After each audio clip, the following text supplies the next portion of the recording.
سورۃ الماؤن قرآن مجید کی ایک نہایت اہم صورت ہے جو دین کی اصل روح، عبادت کی حقیقت اور سماجی ذمہ داری کو واضح کرتی ہے۔ ڈاکٹر اسرار احمد کے مطابق یہ صورت بتاتی ہے کہ اگر انسان کے اندر حقیقی ایمان نہیں ہوتا تو اس کی عبادت بھی بے روح اور منافقانہ ہو جاتی ہے۔ دین کو جھٹلانے والا کون؟ سورت کا آغاز ایک سوال سے ہوتا ہے، کیا آپ نے دیکھا اس شخص کو جو جزا و سزا کو جھٹلاتا ہے؟ ڈاکٹر صاحب فرماتے ہیں کہ یہاں دین سے مراد قیامت کے دن کا حساب کتاب ہے۔ اللہ تعالیٰ یہاں یہ نہیں فرما رہا کہ وہ شخص مشرک ہے یا کافر، بلکہ اس کی کچھ عملی علامات بتا رہا ہے جو اس کے لیے بے یقین ہونے کا ثبوت ہے۔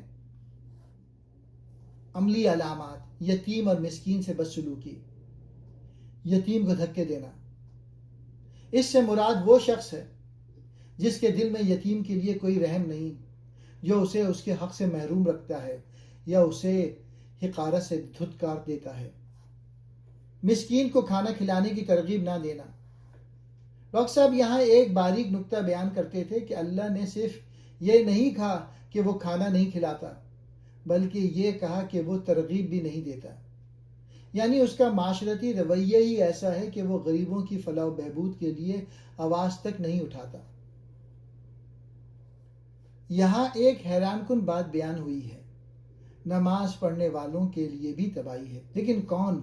وہ لوگ جو نماز میں غفلت کرتے ہیں، جو نماز کو سنجیدگی سے نہیں لیتے۔ ڈاکٹر اسرار کے مطابق یہ ایسے لوگ ہیں جن کی نماز روح کے بغیر ایک رسم بن جاتی ہے۔ یہ لوگ ریاکاری کرتے ہیں، یعنی لوگوں کو دکھانے کے لیے عبادت کرتے ہیں، اللہ کی رضا کے لیے نہیں۔ وہ معمولی مدد بھی روک لیتے ہیں۔ ڈاکٹر اسرار کے مطابق معاون سے مراد چھوٹی چھوٹی چیزیں ہیں، جیسے برتن، روزمرہ کے سامان، معمولی مدد، یعنی وہ لوگ انتہائی خود غرض ہوتے ہیں۔ ڈاکٹر اسرار کے مطابق سورت کا مرکزی پیغام آخرت پہ حقیقی ایمان انسان کے اخلاق کو بدل دیتا ہے۔ دین صرف عبادت نہیں بلکہ معاشرتی انصاف بھی ہے۔ یتیم اور مسکین کی مدد دین کا اہم حصہ ہے۔ ریاکاری عبادت کو بے معنی بنا دیتی ہے۔